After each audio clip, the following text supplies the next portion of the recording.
Welcome to big cinema. ఏంటి national అవార్డులా? మనకంత సీన్ లేదులే. ఏంటి బెస్ట్ యాక్టరా? మన దగ్గర ఎవరున్నారు గురు? ఆ అవార్డులు కొట్టాలంటే వాళ్ళే కరెక్ట్.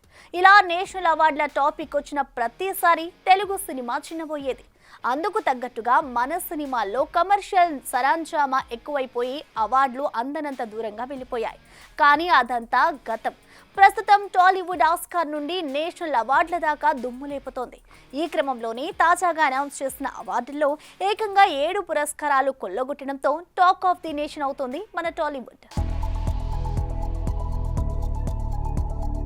ఆర్ఆర్ఆర్ సినిమాతో అంతనంత దూరంలో ఉండే ఆస్కార్ కూడా వచ్చి వాలడంతో ఇప్పుడు నేషనల్ అవార్డులు కూడా తెలుగు సినిమాకి క్యూ కట్టడం మొదలెట్టాయి. అలా 66th నేషనల్ అవార్డ్స్ లో 7 సొంతం చేసుకున్న టాలీవుడ్ 69th నేషనల్ అవార్డ్స్ లో ఏకంగా 11 అవార్డులని సొంతం చేసుకుంది. ఇందులో ఏ తెలుగు హీరోకి రాని బెస్ట్ యాక్టర్ అవార్డ్ ని పుష్ప సినిమాకి అల్లు అర్జున్ దక్కించుకోవడం విశేషం. ఇక అప్పుడు మొదలైన ఈ జోరు ప్రస్తుతం ప్రకటించిన అవార్డుల్లోనూ చూపించింది మన తెలుగు ఇండస్ట్రీ. అవును, తాజాగా ప్రకటించిన 71వ నేషనల్ అవార్డ్స్ లలో ఏకంగా 7 సొంతం చేసుకుని మరోమారు సత్తా చాటింది.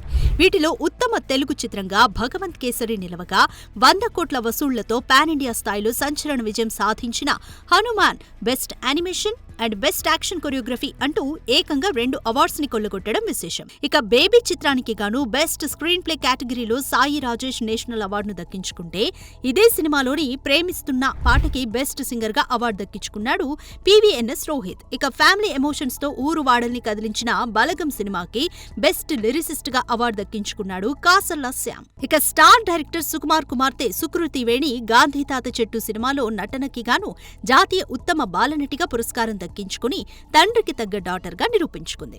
వీటితో పాటు మన వాళ్లు ఇతర భాషల్లో తీసిన సినిమాలు కూడా పలు కేటగిరీస్ లో అవార్డ్స్ ని దక్కించుకోవడం విశేషం.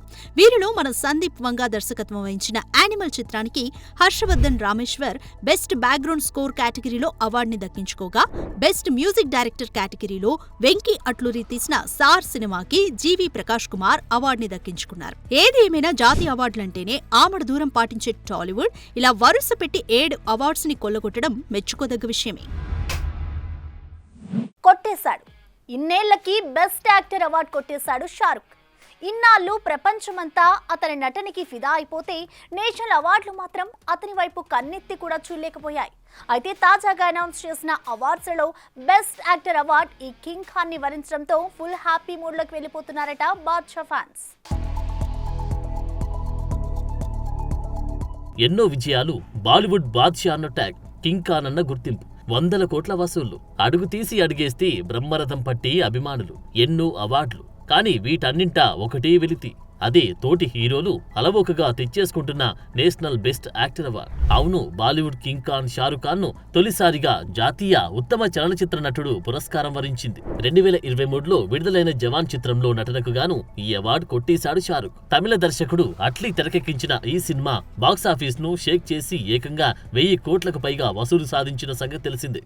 ఇక ఈ కింగ్ ఖాన్ సినీ కెరియర్ విషయానికి వస్తే, ఫౌజీ సర్కస్ వంటి సీరియల్స్ తో కెరియర్ మొదలుపెట్టి దీవానా, సిల్వర్ స్క్రీన్ పైకి అడుగుపెట్టి డబ్, బాజీగర్, దిల్సీ, దిల్వాలే దుల్హనియా లే జాయింగే, కుచ్ కుచ్ హోతా హై వంటి సాలిడ్ హిట్స్ సొంతం చేసుకున్నాడు. ఇక సినీ రంగానికి చేసిన సేవలకి 2005లో కేంద్ర ప్రభుత్వం పద్మశ్రీ అవార్డుతో సత్కరించిన సంగతి తెలిసింది. వయసు ఒంటికే కానీ నాకు కాదంటూ వరుస సినిమాలు చేసుకుపోతున్నాడు మన చిరు. కుర్ర హీరోలే ఏడాదికి ఒక సినిమా మించు చేయలేకపోతుంటే, మన మెగాస్టార్ మాత్రం ఏకంగా 3 సినిమాలని లైనప్ లో పెట్టడం విశేషం.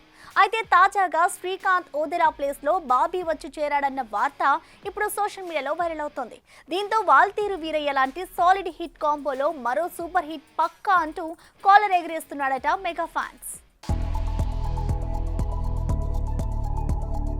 ఏజ్ పెరుగుతున్నా ఎక్కడా తగ్గనంటున్నాడు చిరు. ఈ క్రమంలో ఇప్పటికే అతి విశ్వాంబరాని ఇటు అనిల్ సినిమాని చకచకా పూర్తి చేసుకున్న చిరు తాజాగా మరో సినిమాకి గ్రీన్ సిగ్నల్ ఇచ్చాడట. అయితే ముందు అనుకున్నట్టుగా అది శ్రీకాంత్ ఓదెలా సినిమా కాకపోవడమే ఇక్కడ షాకింగ్ న్యూస్. శ్రీకాంత్ ప్యారడైజ్ లో మునిగిపోవడం, మరోవైపు ఈ మధ్యలో గ్యాప్ దొరికితే అవకాశం ఉండడంతో అప్పటిదాకా నేను ఆగలేను బాబోయ్ అంటూ డైరెక్టర్ బాబీకి పచ్చజెండా ఊపాడట చిరు.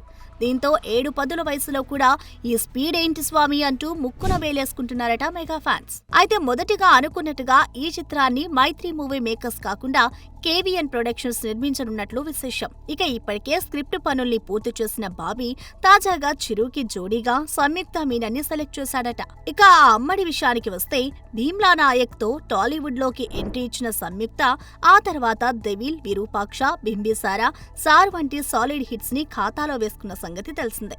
ఇక ప్రస్తుతం బాలకృష్ణ సరసన అఖండ 2లో నటిస్తున్న ఈ భామ చిరంజీవి సినిమాలో ఛాన్స్ కొట్టేసిందంటే మిగతా బ్యూటీలకే డేంజర్ బెల్స్ మోగించినట్టే.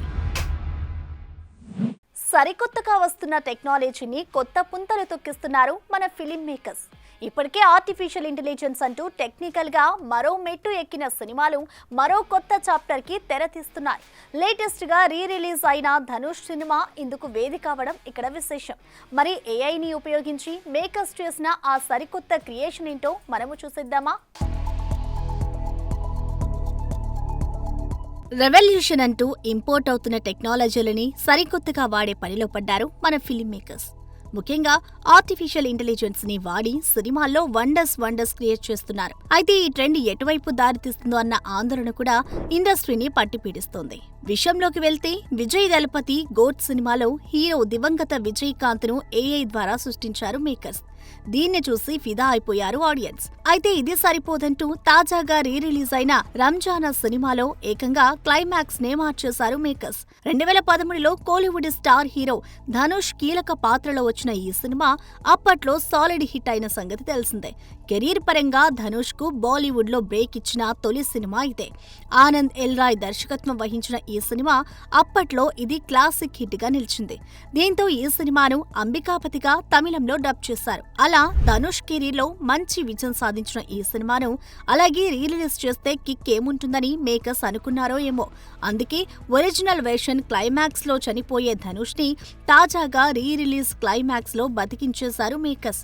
ఏఐ టెక్నాలజీతో ఇలా చేయడం బాగానే ఉన్నప్పటికీ రాను రాను ఈ ట్రెండ్ ఇండస్ట్రీలో ఎన్ని వైపరీత్యాలకి దారితీస్తుందో చూడాలి. సో చూసారు కదా, ఇది ఇవాల్టి movie updates. Keep watching big TV. Anchor's wardrobe courtesy, Shopper Stop.